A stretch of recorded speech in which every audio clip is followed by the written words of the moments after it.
दोस्तों, आजकल की इस भागती दुनिया में हम अपने मन को शांत नहीं कर पाते। हर तरफ हमारा मन कहीं न कहीं भटकता रहता है।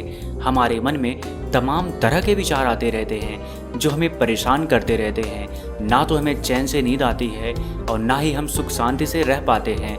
हमारा मन हर समय अशांत रहता है, जिसकी वजह से हम अपने कार्य पर भी ध्यान नहीं दे पाते, जिसकी वजह से हमें कई मुसीबतों का सामना करना पड़ता है। अशांत मन की वजह से हम अपनी जिंदगी को सही तरीके से जी ही नहीं पाते। चिंता और बेचैनी हर पल हमें सताती रहती है।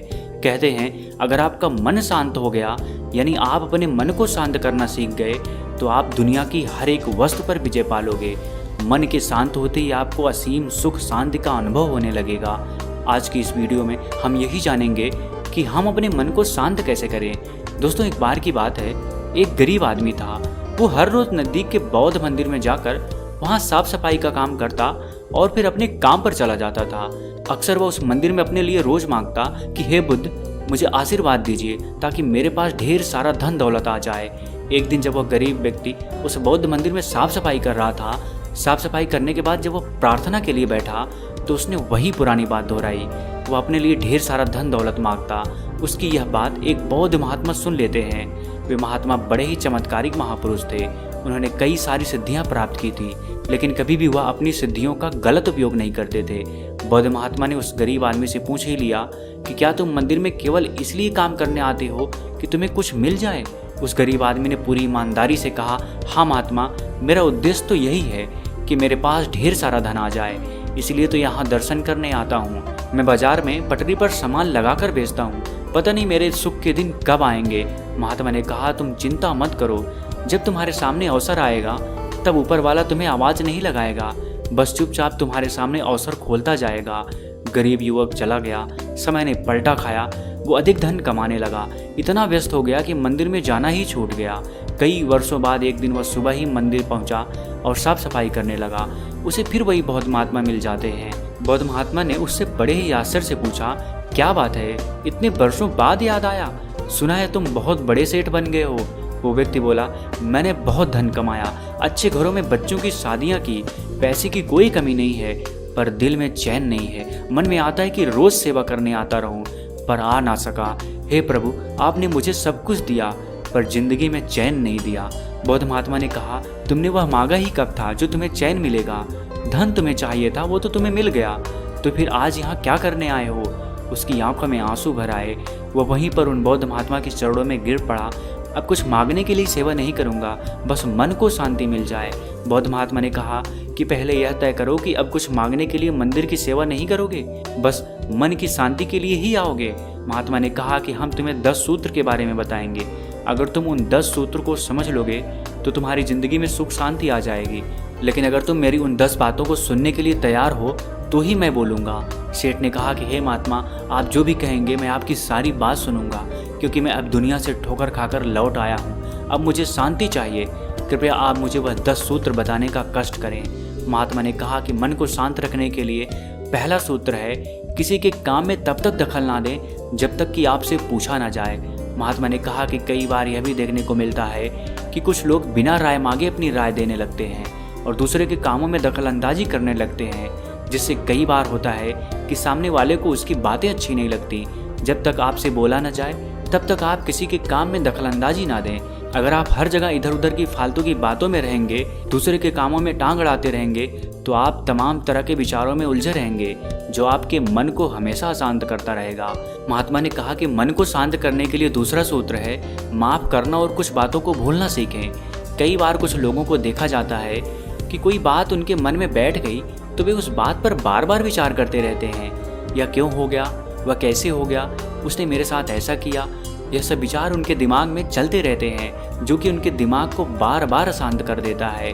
पहली बात तो यह है कि माफ़ करने की आदत डालें। हाँ, अगर कोई जानबूझकर गलती कर रहा है तो उसे माफ़ नहीं करें, उस व्यक्ति से दूरियां ही बनाना बेहतर है। लेकिन हाँ, अगर किसी से भूल से गलती हो गई तो आप उसे माफ़ करना सीखें, क्योंकि माफ़ वही करता है जो इंसान बड़ा होता है। जब कोई इंसान किसी को माफ़ करता है तो उसके मन के सारे नकारात्मक विचार दूर हो जाते हैं उसके मन में बैठी तमाम प्रदूषित भावनाएं दूर होने लगती हैं, जिससे उसका मन शांत होने लगता है और उसे अच्छा महसूस होने लगता है। इसलिए माफ़ करने की आदत डालें ताकि आपका दिमाग शांत रह सके। महात्मा ने कहा कि मन को शांत करने का तीसरा सूत्र है, पहचान पाने की लालसा ना रखें। महात्मा ने उस सेठ से कहा कि सेठ, कई बार यह होता है कि लोग पहचान बनाने के चक्कर में इधर उधर का काम करते रहते हैं, जैसे बड़े लोगों के साथ उठना बैठना, उनकी जी हुजूरी करना। उन्हें ऐसा लगता है कि अगर वह उनकी जी हुजूरी करेंगे, बड़े लोगों के साथ रहेंगे तो महान बन जाएंगे, अर्थात उनकी एक अलग पहचान होगी समाज में। तो यह सब बिल्कुल गलत बात है। तुम पहचान बनाते बनाते इतना अशांत हो जाओगे कि तुम्हें पता नहीं चलेगा कितने साल कैसे बीत गए, और जितना समय बीतता जाएगा तुम्हारा मन समय के साथ साथ उतना ही अशांत होता चला जाएगा। इसलिए पहचान बनानी है तो खुद परिश्रम करो। जब तुम खुद परिश्रम करोगे तो वह तुम्हारी असली कमाई होगी, और यही कमाई तुम्हें सुख शांति देगी, तुम्हारे मन को भी शांति देगी। तुम्हें भी लगेगा कि हाँ, हमने कुछ अपने दम पर अर्जित किया है। इसलिए लोगों की जी हुजूरी करना छोड़ो, पहचान बनाने की लालसा छोड़ो, क्योंकि यही लालसा ही तुम्हारे मन को अशांत कर देगी। आजकल समाज में तो यही हो रहा है। कोई कहता है कि मेरा राजा के सेनापति से परिचय है, तो कोई कहता है कि मेरा दोस्त ही सेनापति है। यह सब जताकर हम अपने आप को बड़ा साबित करने में लगे हुए हैं, अर्थात हम खुद को छोटा हुआ महसूस कर रहे हैं। तभी हम खुद को बड़ा बनाने के लिए बड़े लोगों से अपना परिचय बनाने में लगे रहते हैं। गुरु ने कहा, शेठ, तुम्हें यह सब छोड़ना होगा। अगर तुम यह सब छोड़ देते हो तो तुम्हारे मन को शांति अवश्य मिल जाएगी। महात्मा ने आगे कहा कि मन को शांत करने के लिए चौथा सूत्र है, जलन की भावना से बचें। कुछ लोगों का स्वभाव यह होता है कि वे छोटी छोटी बातों पर एक दूसरे से नफरत पालने लगते हैं। उन्हें लगता है कि यह चीज़ हमारे पास होनी चाहिए थी, दूसरों के पास कैसे हो गई। कुछ लोगों को लगता है कि ज़िंदगी में सिर्फ वही आगे बढ़े, जब कोई दूसरा उनसे आगे बढ़ता है तो उन्हें जलन होने लगती है, और यही जलन की भावना उनके दिमाग को बार बार अशांत करती रहती है। अगर आप दूसरों के विकास में खुश रहने लगेंगे तो आपका मन शांत रहेगा और आप भी अपनी ज़िंदगी में आगे बढ़ने लगेंगे। महात्मा ने सेठ से कहा कि सेठ, कभी यह आजमा कर देखना, जब कोई तुम्हारा पड़ोसी या कोई तुमसे आगे बढ़ रहा हो या अपनी ज़िंदगी में विकास कर रहा हो तो तुम उसकी खुशी में शामिल होना, तुम्हें भी बहुत अच्छा लगेगा। आजकल तो हर कोई एक दूसरे से जलन की भावना रख रहा है, जो कि उसके मन के अशांत होने का सबसे बड़ा कारण है। महात्मा ने सेठ से पांचवा सूत्र बताते हुए कहा, उतना ही काटे जितना चबा सके, अर्थात उतना ही काम हाथ में ले जितना पूरा करने की क्षमता हो। महात्मा ने कहा कि सबसे पहले हमें अपनी क्षमता को परखना होता है। हमें यह जान लेना आवश्यक होता है कि हमारे पास कितनी ताकत है, हम इस काम को कर पाएंगे कि नहीं। यह सब सोच विचार करने के बाद ही उस काम की शुरुआत करनी चाहिए। ज़्यादा इधर उधर भागोगे, हर तरफ हाथ ही मारते रहोगे तो कोई भी काम तुम्हारा सही समय से पूरा नहीं हो पाएगा, और जब तुम्हारा कोई भी काम सही समय पे पूरा नहीं हो पाएगा तो तुम हर समय चिंता में डूबे रहोगे। हर समय तुम्हारा मन व्याकुल रहेगा, जो कि तुम्हारे मन को अशांत कर देगा।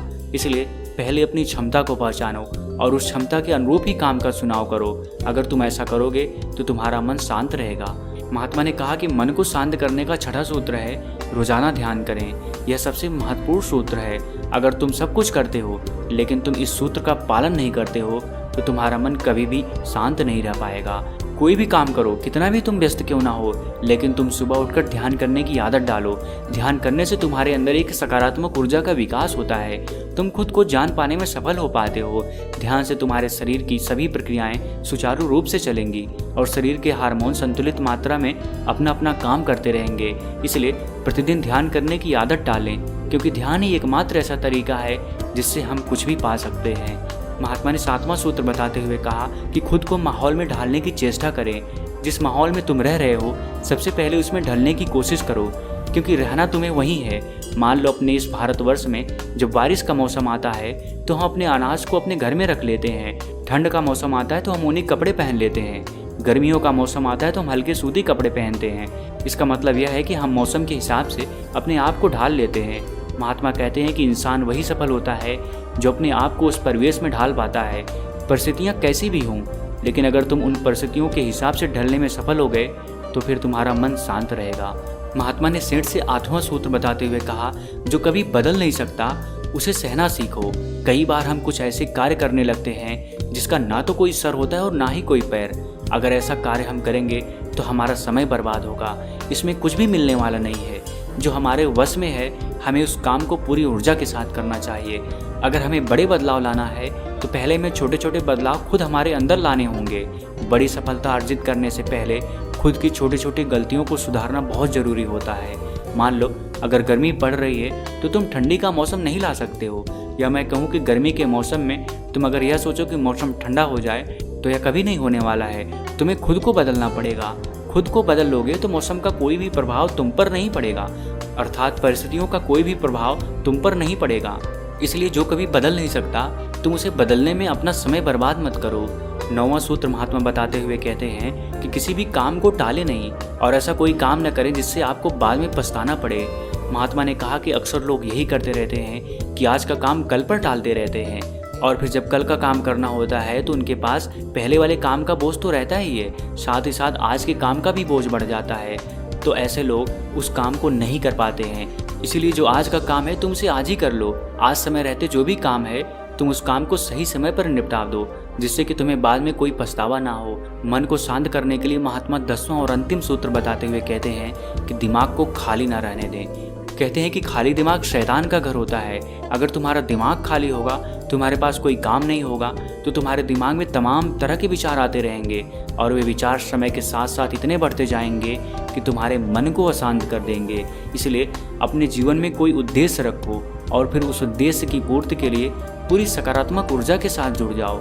जिसके जीवन में कोई उद्देश्य ही नहीं रहता है या वह अपने उद्देश्य को सही से पालन नहीं करता तो उसके दिमाग में तमाम तरह के फालतू के विचार पनपते रहते हैं, जिससे कि उसका मन अशांत हो जाता है।